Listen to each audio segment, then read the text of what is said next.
Do you think a 17-year-old girl with no lawyer, no status, no one to defend her, could take down a veteran cop in court? And what if I told her that she was black, wrongly arrested in front of her school just because she dared to ask why a friend was pushed against a fence? No screaming. No resistance. Just one question. But for that cop, that was enough to handcuff her and charge her with obstructing public officials. But the story doesn't end there, because that girl, Jasmine Cole, secretly studied law, defended herself in court, and exposed the cop to the entire legal system. And the ending made the whole city look at itself. If you're looking for a true story, raw emotion, and justice from those who have been denied, don't look away from this video. Subscribe now, because what you're about to hear will take your breath away. The sound of high heels, no designer coats, no fancy leather briefcases. The person who entered was a slim young woman about 16. She wore a simple navy blazer, pressed khakis, and black flats, with a slight scuff on the heel. An understated outfit, something someone might wear to church on a Sunday morning or to a school debate. But it wasn't the outfit that silenced the courtroom. It was the way she wore it, like it was armor. Her hair was tied back, makeup-free, but secure enough that not a single strand fell onto her forehead. Her thin-rimmed glasses slid down the bridge of her nose, revealing strangely calm eyes. Not the frightened eyes of a child facing the legal system. Not the rebellious eyes of a teenager deliberately defying. They were the eyes of someone who had read the last chapter of a book that everyone else was still turning to the first page. No one stood to greet her. No one applauded. But in that moment, something in the air shifted, as if the scales, however fragile, had tipped. The girl was Jasmine Cole. 16 years old, a junior at Jefferson High. No attorney, no one by her side. She walked up to the defendant's table, pulled out a chair, and sat down. To a stranger, the sight might have looked innocent.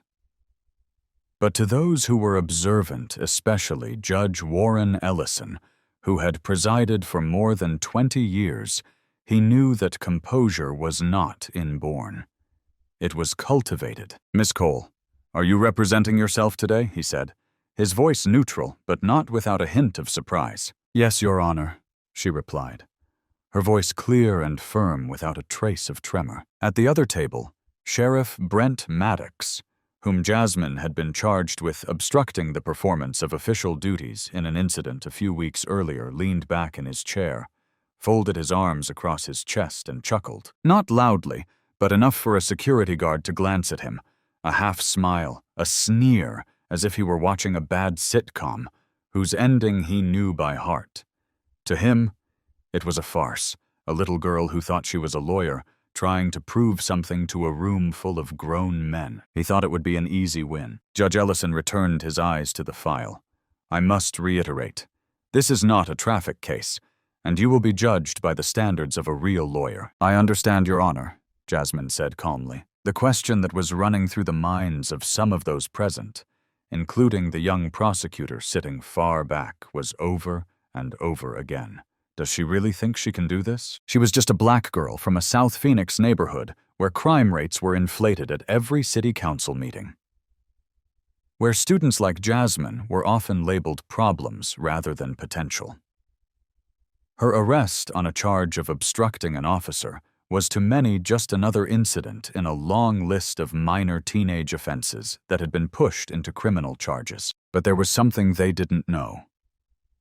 No one in the room except Jasmine knew that she had spent the past 29 days preparing for this moment, as if her life depended on it. Because, well, it did. No parties, no social media, no whining. Every night after her mother got off work at the hospital, Jasmine sat quietly at the kitchen table, opening dozens of legal files printed from the public library on her cousin's old lending card. She looked up every term, note down every clause, watched hours of public courtroom footage from government websites, called legal aid hotlines, sometimes under a pseudonym, just to hear real lawyers analyze a case. And most of all, she watched the video on her cracked phone over and over again. The video of her being loaded into a patrol car, not for virality, but for justice. That was why she sat here today, not in the hope of being spared, but in the belief that she had to show this room that they had misjudged her. In the row behind her, her mother, Celia Cole, sat motionless. No eyes blinked. No smile, no nod. Just a breath caught in her chest. Jasmine glanced at her, not for comfort, but as if to say, "I got it." The guard announced, Arizona State Court Case, No 22-1345B, State of Arizona v. Jasmine, Renee Cole. 1 charge, obstruction of justice, 1. Charge, interfering with official procedure. Jasmine stood. Her shoulders did not shake. Her eyes did not waver. Little did she know that in just a few hours, the name Jasmine Cole would no longer be an unfamiliar name. And Brent Maddox's seemingly easy win trial will turn into a nightmare that awakens the entire system. The room seemed to fall silent as Jasmine pulled a 3-inch thick file from her briefcase, held together by a simple gray plastic bar. No leather cover, no law firm logo, just pages of yellowed white paper marked with dozens of neon flashcards, blue for legal terms, yellow for witnesses, red for conflicting details. She set it neatly in front of her, as if she were preparing to give a speech in a political science class, not against a cop with 17 years of experience. Maddox watched the scene and laughed again, louder this time. He leaned forward, whispering to the prosecutor beside him, a young man in his early 20s, clearly still learning to hide his nervous gaze. No one could hear what Maddox said, but his eyes, smug, lazy, said it all. What does this kid think he's doing? Jasmine didn't look in their direction, though. She bowed her head slightly, opened the file to the first page, and placed 2 fingers on the first line on the list of notes. Breathe slow, clear, no need to win. Just don't suppress the truth. Each line in the file was a reminder to herself. Each bullet point was a move she had calculated, considered, practiced for hours in front of the mirror. Behind her, a few people began furtively taking out their phones. Some sent text messages, some secretly recorded videos. Not because they thought the trial would go viral, but because something was happening that they couldn't quite name. A young woman sat in a role that most adults wouldn't dare take on, and sat as if this was the place she was meant to be. Judge Ellison looked from the case file to Jasmine again. His eyes weren't cold, but they weren't easy either. It was like a father watching a child trying to climb over a fence, concerned but not interfering. Miss Cole, since you are not represented, the court will ensure that your full right to speak is protected. But I must emphasize that if you violate procedure, your testimony or rebuttal may be summarily dismissed. I have read Arizona Rules of Procedure sections 26.1 and 26.3 regarding self-representation. I understand, Your Honor, she replied, not arrogantly, just as if she were reading a line from a textbook. The young prosecutor behind Maddox winced slightly. The judge nodded. Very good, she said nothing more. No defense, no explanation, no solicitation for pity. And perhaps it was that very silence that made people start to notice, because overconfidence is often taken for arrogance. But the confidence and the calmness was what made it so hard to look away. What no one in the room knew at the time was that this girl had spent every night crying in front of the mirror, reading legal terms she didn't understand.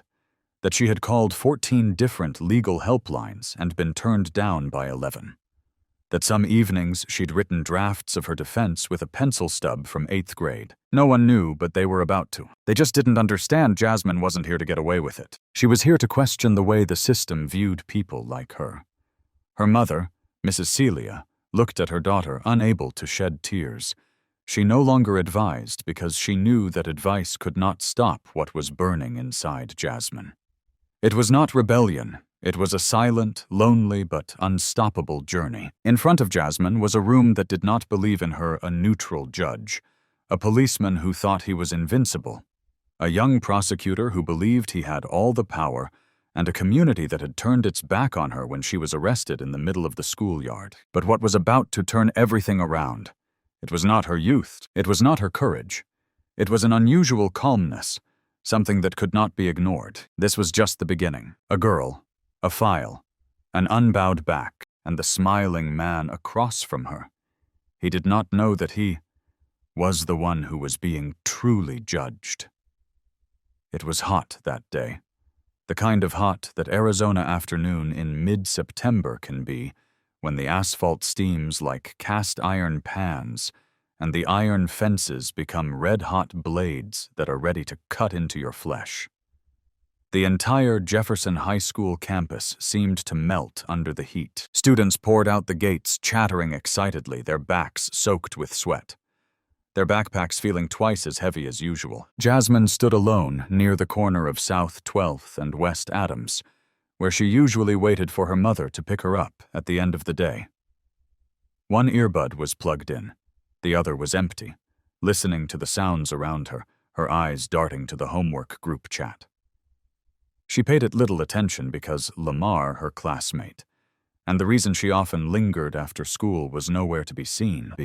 But then, amid the flurry of text messages and the scurrying of sparrows for shade, a strange sound reached her ears, screaming, not the joyful shouts of students. It was a cracking sound, urgent, unusual, the kind that makes people turn their heads automatically. Jasmine pulled out her headphones, shoved her phone in her pocket, and walked toward the sound. In the parking lot behind the main building, a group of students had gathered. In the middle of the circle was Lamar, his face red, his hands flailing as a man in a security uniform pressed his face against his, shouting something that sounded like an accusation. He was the last one near the broken locker. "Do you think I'm stupid? I didn't touch it, I have a lock. Are you still arguing?" None of the students stepped in. They just stood there, eyes wide, phones ready, but no one raised their hands to record. Maybe it was because it had happened so quickly, or maybe it was because they were all used to keeping quiet. At Jefferson, especially for kids of color, knowing when to keep your mouth shut was a survival skill. But Jasmine didn't have that skill. She pushed forward, stepping closer to the circle, her eyes narrowing. "What's going on?" she asked. "None of your business," the guard growled. Lamar turned to look at her, a panic in his eyes that Jasmine had never seen in him. A boy who laughed loudly and dared to freestyle in the middle of the basketball court. Jasmine bit her lip, taking another half step. "Please, you can't yell like that. Move." A sudden honk interrupted everything. A white Phoenix Police Department SUV slid into the parking lot. Out stepped a man in a standard police uniform, broad-shouldered, gloved, dark glasses sliding down his nose like a character from an old action movie. Brent Maddox, the local police chief. People around here knew him by name. He was the kind of guy the students described in whispers. "Watch out for Mr. Maddox. He doesn't care if you're right or wrong." No greeting, no question. Maddox walked straight up to Lamar, his voice deep and reeking of authority. "What's going on here?" The guard stepped forward, whispering something in his ear. Maddox nodded. Then, without warning, he grabbed Lamar's wrist. Lamar's survival instinct made him pull away. No punch, no shove, just a jerk of his arm. But for Maddox, that was enough. He pushed Lamar against the metal fence. The clang rang out like metal screaming. The schoolyard fell silent. A few kids started to turn away, not because they didn't care, but because they'd seen this too many times to react. Jasmine didn't. She stood frozen for a second. Just a second. Then she pulled out her phone. "You can't do that," she yelled, her voice unwavering, just high. Maddox turned. His eyes swept over her as if she were dirt on the soles of his shoes. "Back off," he growled. "I'm filming. I have the right." "You want to interfere? I'm defending my friend's right. You haven't asked anything. You haven't investigated anything. You can't use excessive force." Maddox stepped closer. "Know your rights. Know the consequences." Before she could finish, he yanked her arm, spun her around, and pushed her into the patrol car door. One hand as big as an iron clamp clamped her wrist. The other hand pulled out the handcuffs. Expertly, as if he had done this 1,000 times with people like her. Before Jasmine could react, she heard a click, the sound of the handcuffs locking. "Obstruction of law enforcement," he said loudly enough for his body cam to record. "I didn't touch you, I just said, you interfered. You're under arrest." Coldly, no one intervened. A few students started filming on their phones, but it was too late. By the time Jasmine's mother arrived at the police station, her daughter had been fingerprinted, photographed, and summoned to court. After that day, their house, already quiet, became even quieter. There was no evening music, no popcorn popping like usual. There was only the sound of pages turning, the hum of printers from the public library, and the late-night phone calls about obstruction of justice. Jasmine didn't cry, but her mother did. She cried when a law firm turned her down because they couldn't afford it. She cried when she saw her daughter so thin, so hunched over from carrying files late into the night. But Jasmine kept repeating the same phrase, "If I don't stand up that day, who will?" The second-floor apartment in the old house at the end of Jefferson Avenue had been quiet since Jasmine's arrest. Gone was the jazz music that Celia had played after her night shift. Jasmine was no longer murmuring lines for the school play. Gone was the crackling of grease on the stove, for meals were now microwaved reheats. That evening they sat across from each other in the kitchen, which had just enough room for 2 chairs. A plastic table covered in faux wood decals, the corners peeling from the steam. Fluorescent lights dangled from the ceiling, casting a pale white light, cold as winter rain. Jasmine was absorbed in the casserole her mother had saved from yesterday. The food was cold. She ate it small, steady bites, as if everything were normal. Her mother was not. Celia Cole put down her spoon. Her hand was shaking slightly. Her eyes never left her daughter. The child she had raised all by herself, kept safe from the darkest corners of the world, until the day she was handcuffed at the school gate. "Are you going to go all the way?" Her voice was soft, as if talking to herself. Jasmine did not answer right away. She chewed slowly, swallowed, put down her spoon, then looked at her mother. A look that was not challenging, not resentful, just a calmness that was frightening. "Yes." Mrs. Celia pursed her lips. Then she took off her glasses gently, rubbing the bridge of her nose, a familiar gesture when she was tired or heartbroken. "Jess, you are my only daughter. I can't not bear it if this goes wrong." "You think I haven't thought about it?" Jasmine asked again. Her voice not high, not urgent, but there was an invisible force behind each word. Mrs. Celia shook her head. "I'm 16. I don't have a lawyer. No one behind me. Do you think the people in court will listen to me because I know the law? They'll crush me with rules, with words, with prejudice." Jasmine didn't argue. She sat still, her eyes as still as a lake without wind. After a while, she said softly, "If they crushed me because I told the truth, I would have been crushed that day right there in the schoolyard." The air seemed to freeze. That statement wasn't a rebuttal. It was a stark truth that Celia, even if she didn't want to, couldn't deny, because she had seen the way Maddox pushed her daughter into the patrol car. She had seen the look in his eyes, a look that didn't see Jasmine as a person, but as a faulty piece of software that needed to be deleted from the system. And she knew that no matter what her daughter did, the result, for Maddox, would be the same. "I just want you to be safe," she sighed. "I understand. But safety wasn't what I had that day. And if I stay silent, those who come after me won't be safe either." After the meal, Mrs. Celia said nothing more. She just stood up, folded the blanket on the sofa, and quietly went into the room. Jasmine remained seated. Her hand rested on the file she had left beside her chair, not to study, but just to touch it, as if to catch her breath. She knew she had hurt her mother, but she also knew if she turned around now, everything she had endured, the humiliation of being fingerprinted, the nights spent alone looking up the law, the pitying looks from her friends, would be for nothing. She stood up and walked toward her bedroom. On the desk, was the old laptop that Mr. Marcus Hill had lent her. The screen was open to a Word document titled Defense Draft 4. She sat down, opened the file, and dragged the cursor to the beginning of the document, skimmed through each sentence. Your Honor, I am not a lawyer, but I am a witness. No. She deleted the line. Type again. Your Honor, I don't have a degree, but I have evidence. That's not true either. She leaned back in her chair, closed her eyes, breathed deeply. Near midnight, Jasmine picked up an old phone, the one that had recorded the fight. The screen cracked slightly in the upper left corner. She opened the clip, rewinding the moment Maddox pushed Lamar, slowing down to the second, fast-forwarding to the moment she said, "You can't do that." Her voice shook slightly in the video, not from fear, but from anger. And Jasmine realized emotions didn't make her weak. They made her more human, more alive. She sat up straight, adding a note to the edge of the paper. Emotions are not your enemies. Control them. Don't hide them. Before going to bed, Jasmine stopped by the kitchen. Her mother was asleep on the sofa, the living room light illuminating her hair prematurely gray from worry. Jasmine stood there for a few seconds, then pulled the thin blanket over her mother. She leaned down and whispered softly, not to wake her, but to let her mother's heart hear. I'm not fighting against you.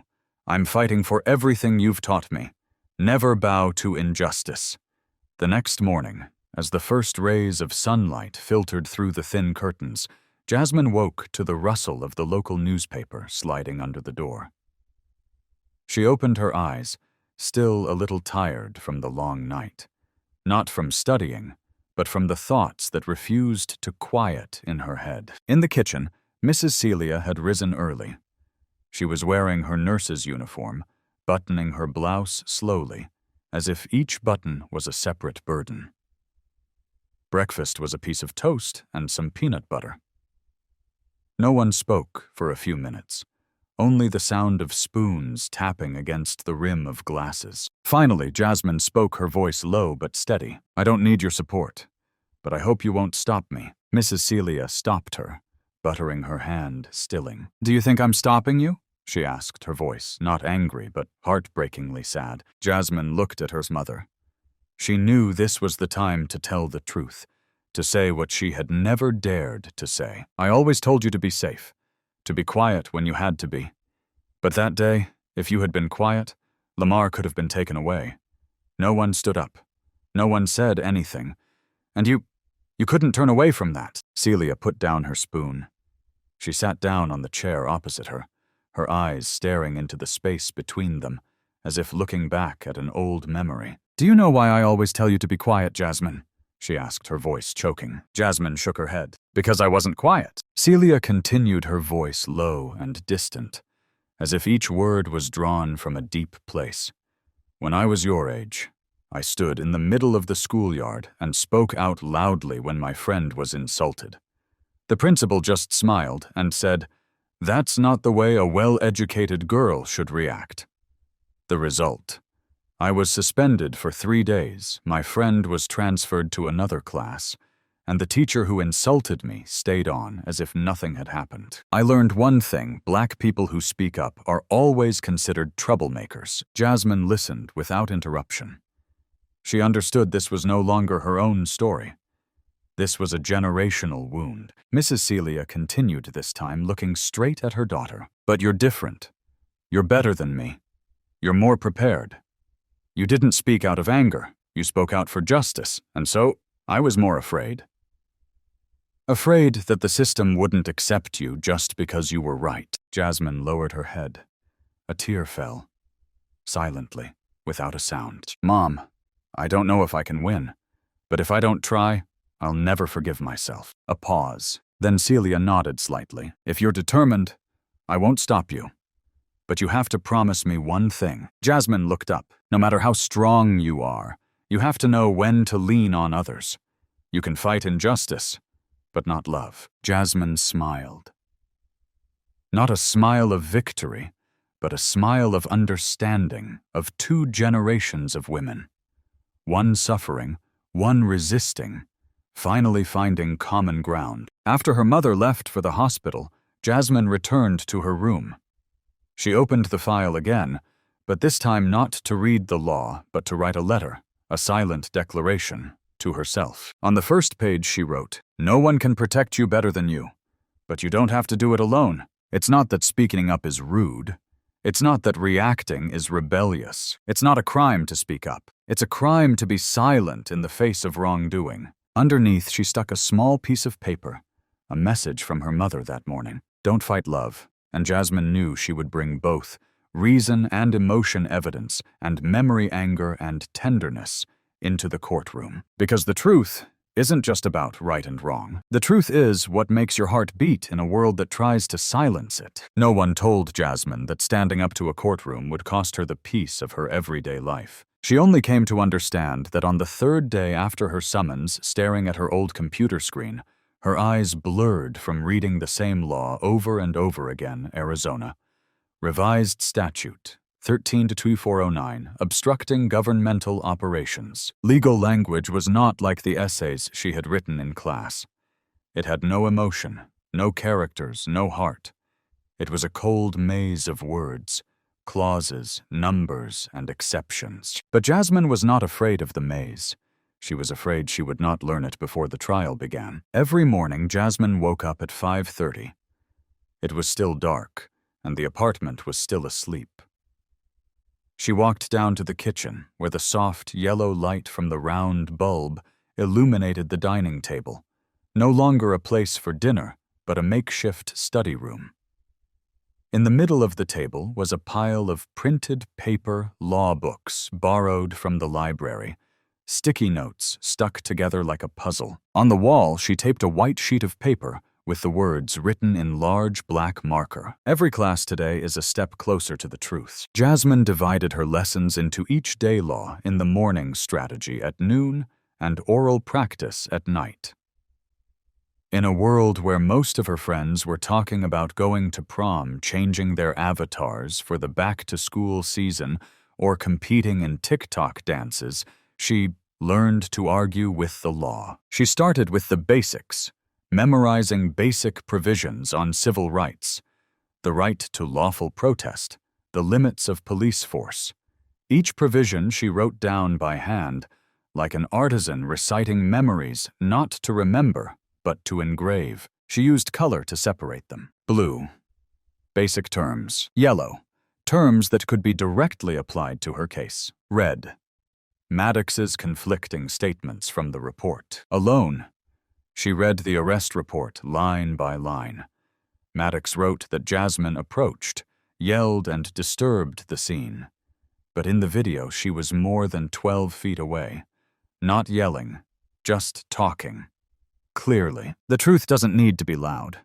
It just needs to be accurate, she muttered, as if practicing a catchphrase. One afternoon, while her mother was working the night shift, Jasmine sat down to review the video she'd taken that day.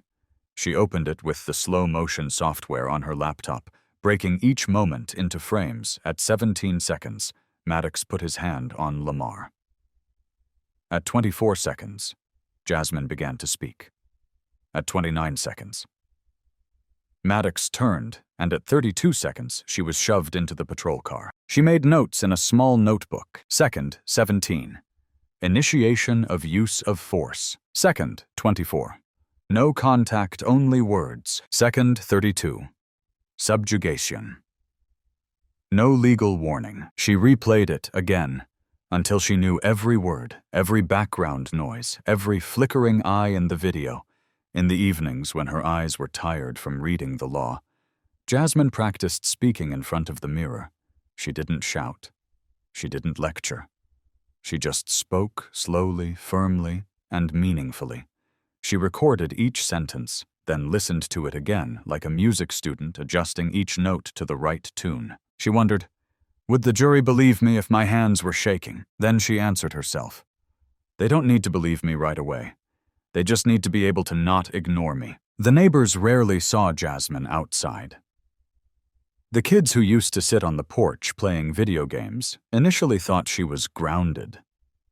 One day she brought a file out into the yard to read. A boy with curly hair asked, "What are you doing?"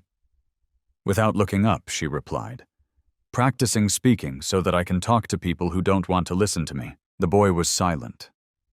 Then every afternoon, he sat quietly watching, as if watching a superhero practice his martial arts. But instead of punching and kicking, she was holding a pen and tracing lines of law. One particular evening, Jasmine called the legal advice line again. This time, she asked to speak to someone with experience in police abuse. On the other end of the line was Ava Moreno, a retired paralegal. Her voice was tired but deep. "Are you looking for a lawyer to appeal?" Ava asked. Jasmine replied without hesitation. "No, I am my own lawyer." There was a pause. Then Ava laughed softly. "This girl has guts." "Okay, I'll listen." "You don't have to say it so loudly. Just say it in a way that they won't dare ignore." Jasmine wrote that sentence down on a sticky note and stuck it right above her desk next to "Every hour of class today is a step closer to the truth." Jasmine's sacrifice was not loud. No one applauded. No one cheered. But what she was doing was the quietest journey of a warrior preparing for a battle.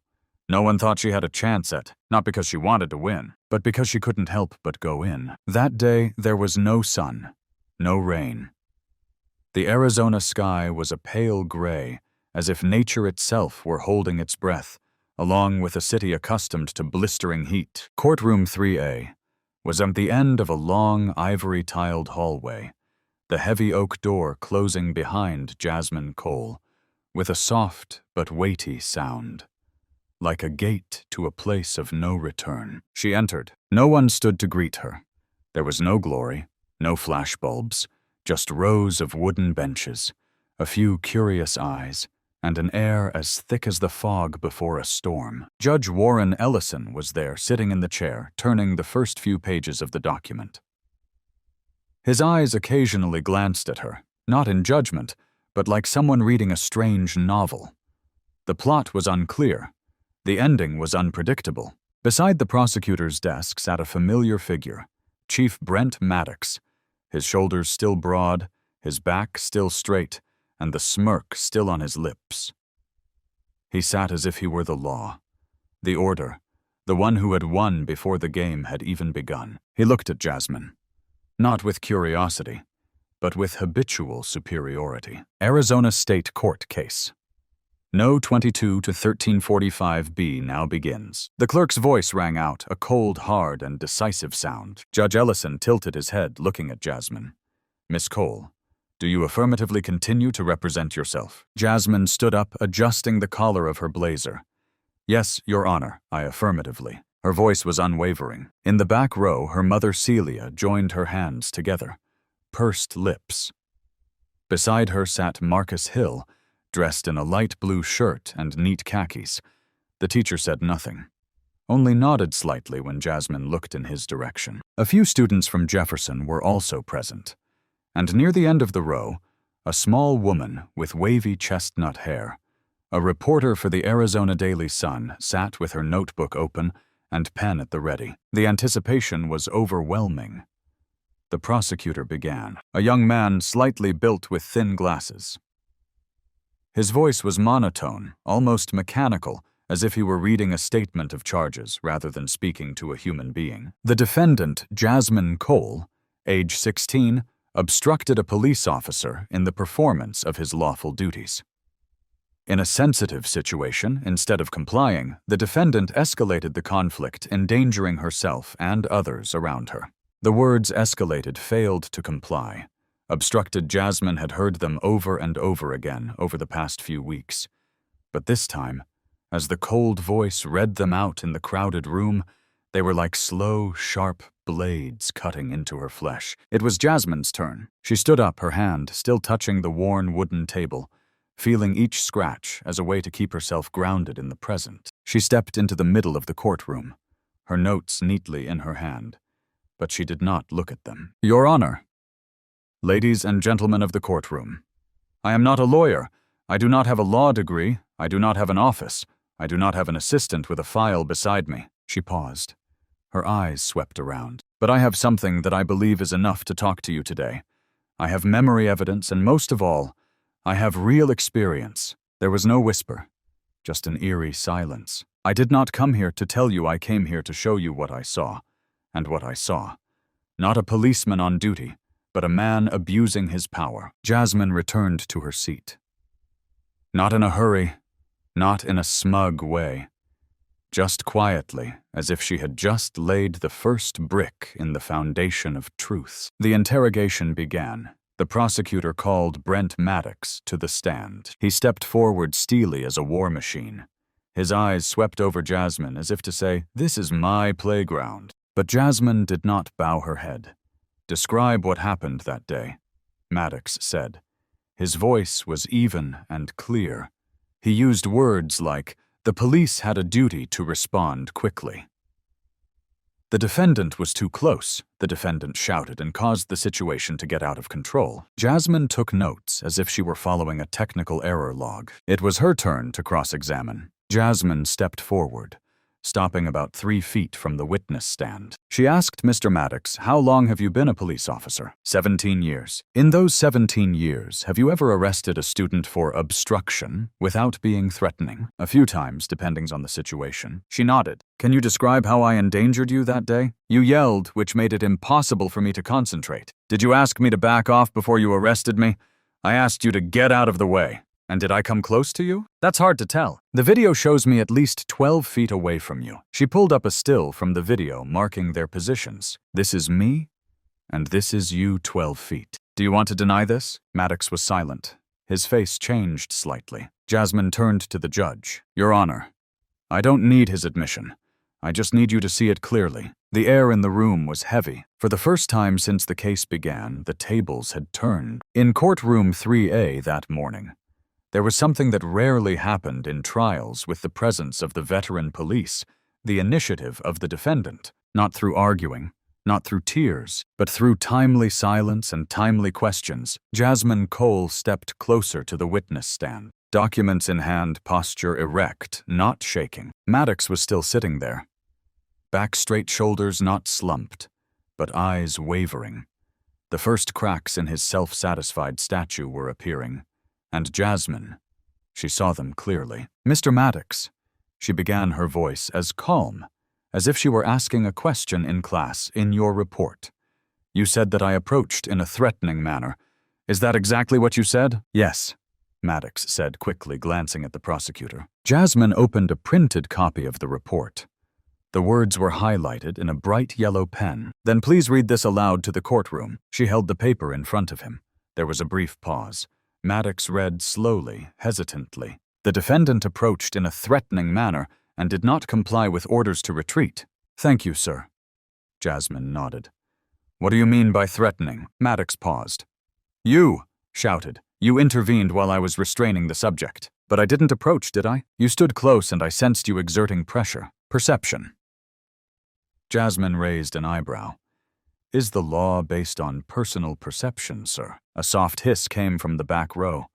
Judge Ellison glanced briefly, then back at Jasmine. She continued calmly, but with a hammer on wood. "So if I can prove with a photograph that I didn't move toward you, not even a step, then your perception might be wrong, right?" The room held its breath.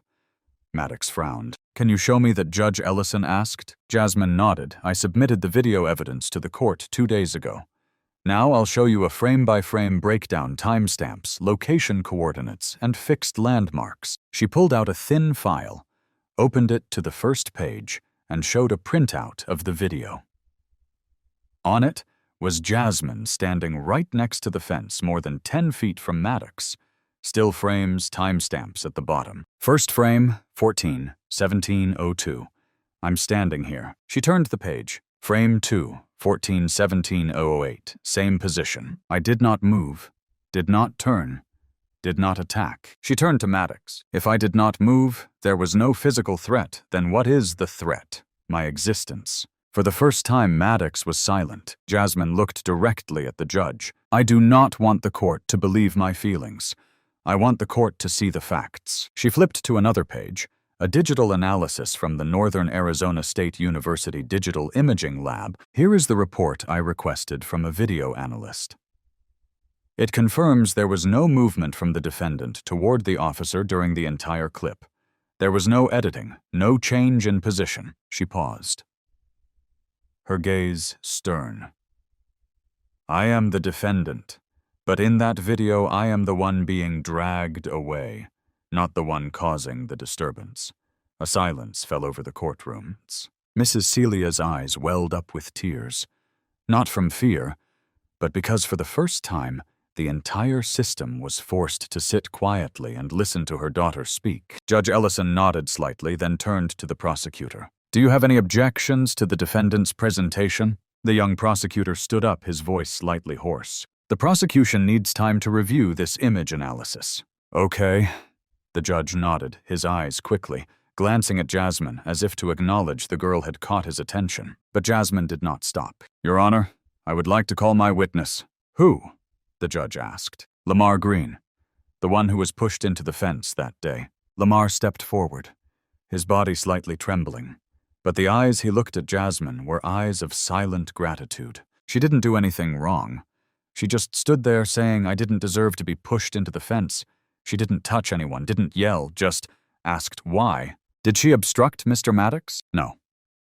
Actually, I think it would have been worse if she hadn't spoken." Jasmine turned her eyes on the audience.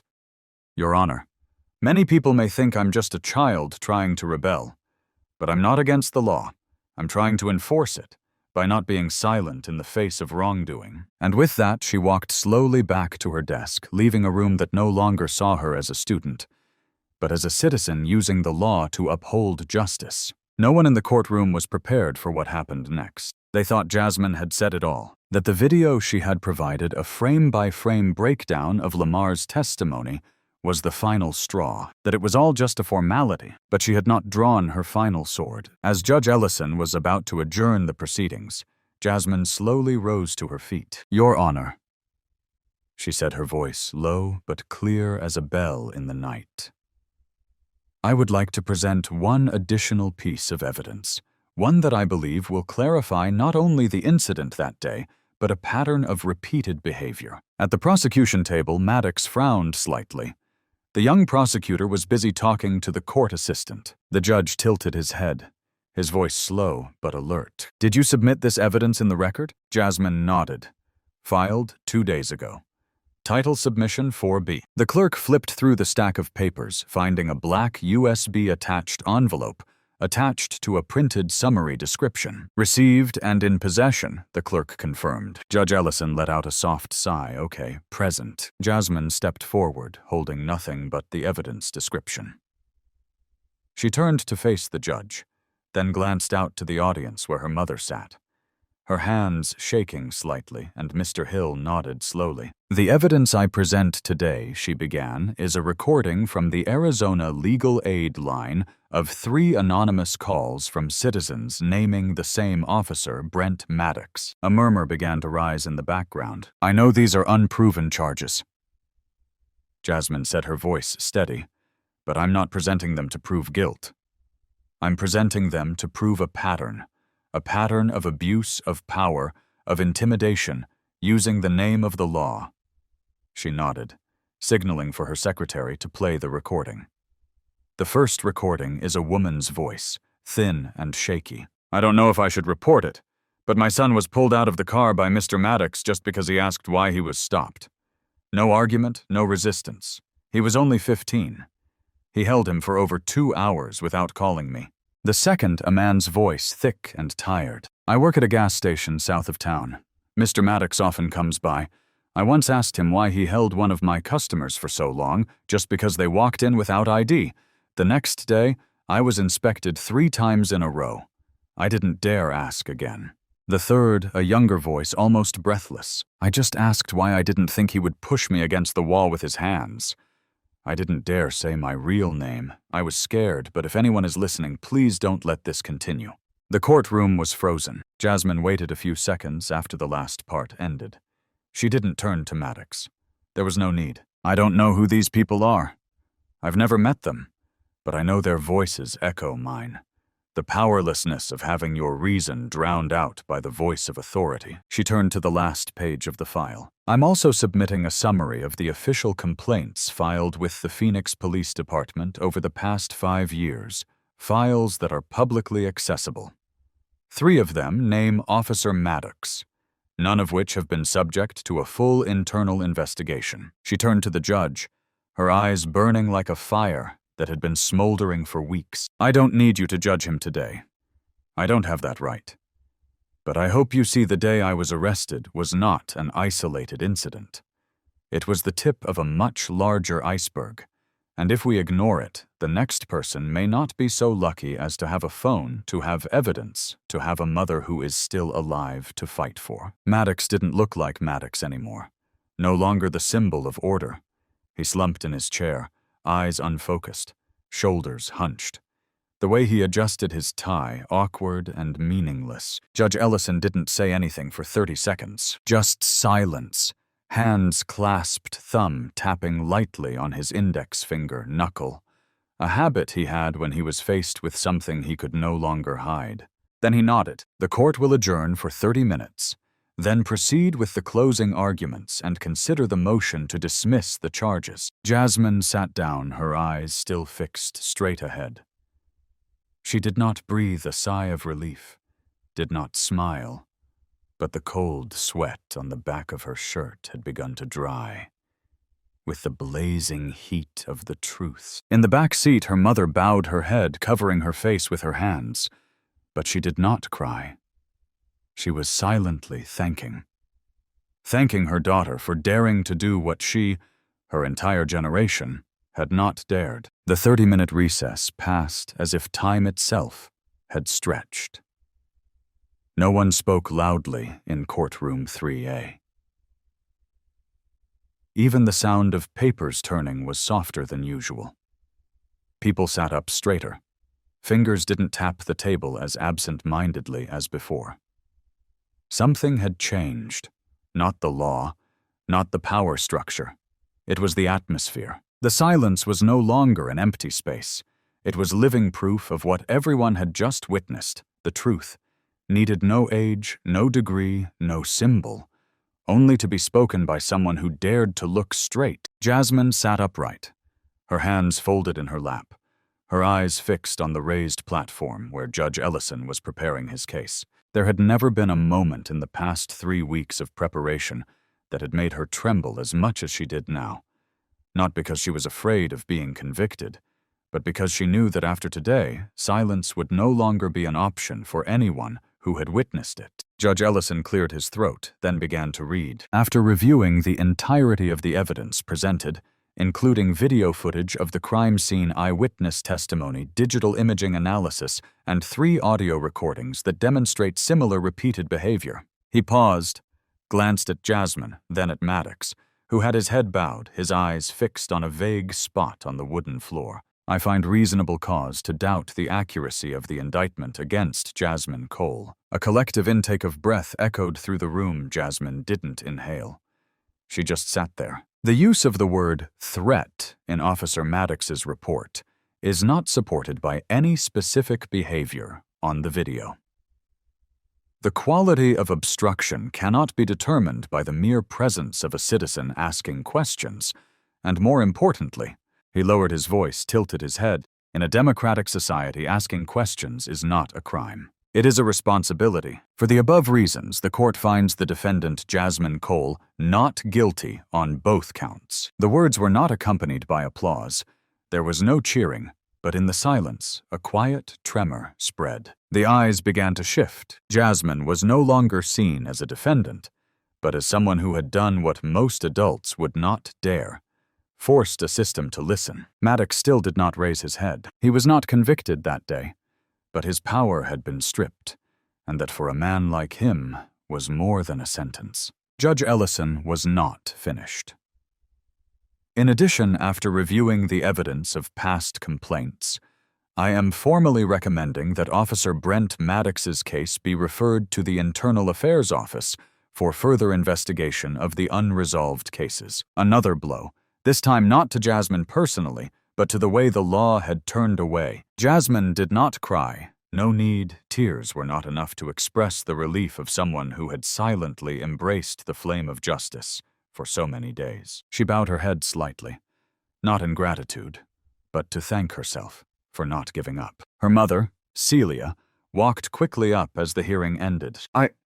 She did not finish, no need. Jasmine hugged her mother. A tight hug, as if everything was falling out, as long as they had each other in their arms. In the aisle next to him, Mr. Hill stood watching his hand on his chest, his eyes watering. And in the distance, the Arizona Daily Sun reporter took notes. Before leaving the courtroom, Jasmine paused one last time, turned and looked straight at the witness stand, where Maddox had stood, confident, proud. Her eyes were not hateful, just a look that would make people bow their heads if they had ever lived a lie. Outside the courthouse, the sunlight that day was not harsh but gentle, as if the sky had also breathed a sigh of relief. The reporter hurried after him. "Jasmine, do you have anything to say?" She paused. For the first time, she smiled softly. "Not today. Today is not for more talk. Today is for people to hear what they have missed." 3 days after the trial, Jasmine Cole and her daughter's small house on 12th Avenue was warmer than ever. Not because anything had changed physically. The roof still leaked a little in the rain at night, and the refrigerator still hummed when opened. But a different kind of light had begun to seep into the walls. The light of hope that had found its footing again. Jasmine no longer had to read law at 5 a.m., but she still got up early, still sat at her old kitchen table, and wrote this time ideas for a program to help students understand their civil rights, how to argue legally, and especially how to stand up without being swept away. She was no longer defendant Jasmine Cole. She was the one who had dared to stand between the wall and an innocent teenager, not with her muscles, but with her words and evidence. The first article to appear online was from a reporter for the Arizona Daily Sun. The headline was simple: 16-year-old defends herself and makes justice listen. The article went viral. No sensationalism, no heroics. Just a true story about a girl who refused to sit still. Less than 48 hours later, education blogs began quoting it. Then came civil rights organizations. A prominent black attorney in San Diego wrote, "She didn't just defend herself. She reminded us that the law isn't designed to silence us. It's to give us the tools to fight back." Jefferson High School held a special parent-teacher conference. The principal, who had previously shied away from the Jasmine got arrested story, stood on the podium, eye to eye with parents and teachers. "We've overhauled the entire process for inviting police to school. From now on, any law enforcement intervention with students will have to go through the Student Coordination Committee, which includes parent and student representatives." No one applauded, but many breathed a sigh of relief. For the first time, a lone voice had made the system look back. Jasmine received letters, hundreds of them. A 7th grader scrawled in her hand, "You don't know me, but you've taught me that I have rights. I always thought that whatever the police said, I had to do." A single mother in Georgia wrote, "I used to teach my kids to stay quiet to avoid trouble. But your story has made me teach my kids something else. Silence isn't always the way to survive. Sometimes speaking up is the best defense." The media began calling Jasmine, but she refused all television interviews. She told her mother, "I don't need people to know my name. I just want them to know that what I stand for is true." She spent most of her time in the school library, not to study, but to help other students draft complaints, file requests for public records, write letters asking for legal advice. "I'm not a lawyer," one student said. Jasmine smiled. "I wasn't the one who was heard either, but I learned how to not be ignored." A nonprofit offered Jasmine a full scholarship. A law firm in Tucson offered her a summer internship. A law professor at Arizona State University emailed privately, "I've been teaching for almost 30 years, and I've never seen such a well-written self-study defense. If you want to pursue a career in law, let me be your first mentor." One Friday afternoon, as the sunlight slanted through the trees, Jasmine sat on the front steps next to her mother. They didn't say anything for a few minutes. They just drank lemon tea from plastic cups, watching the neighborhood kids run around. "You know what?" Mrs. Celia spoke. Jasmine tilted her head. "For the first time in my life, I feel like I can take a sigh out of my chest without regret." She didn't reply, but her eyes stung. Not because of sadness, but because she knew she had just removed a stone from her mother's chest, something the system had placed there for decades. On the last day of the school year, at the school assembly, the principal announced, We will officially launch the Student Citizenship Club, proposed and run by the students themselves. The first person to be invited as an advisor. Jasmine Cole. The entire auditorium applauded. Jasmine stepped onto the stage, not holding a microphone, just bowing. Then she raised her head, her eyes piercing through hundreds of young faces. I didn't start this story to be an example. I just don't want to be the last one to be silenced. Now you know how to speak up. Teach the next one. Keep the flame alive. And it was. Because justice doesn't come from above. Justice doesn't start with a speech. It starts with one person standing up with a shaking phone in his hand and the conviction that this is the right thing to do. You have just watched the true story of Jasmine Cole.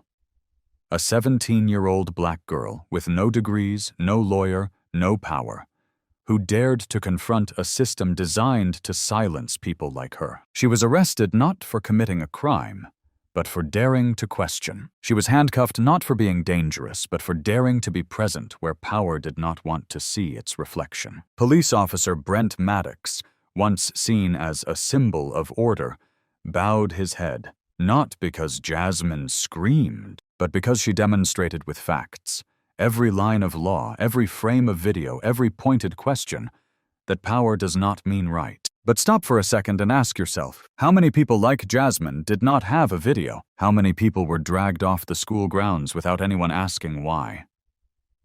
How many mothers like Celia have had to sadly tell their children to keep quiet to survive? This story ends with a declaration of innocence, but it does not close. Because the problems of racism, abuse of power, and sham trials are still happening every day in dark corners where no one is filming, no one is testifying. And the real question is, next time will we be silent or stand up? Jasmine Cole is not asking anyone to honor her. She only hopes for one thing, that the next person will not have to go the way she did. In solitude. If this story makes you cry, makes you angry, makes you reconsider how this society treats justice, click the like button on the video now. Comment below to support Jasmine. Send thanks to those who dare to speak up. And most importantly, subscribe to get real stories from people without power, but with courage. Because sometimes justice doesn't come from the pinnacle of power. It starts with one person standing up and saying, "I will not be silent anymore." Thank you for watching. We have more stories to tell.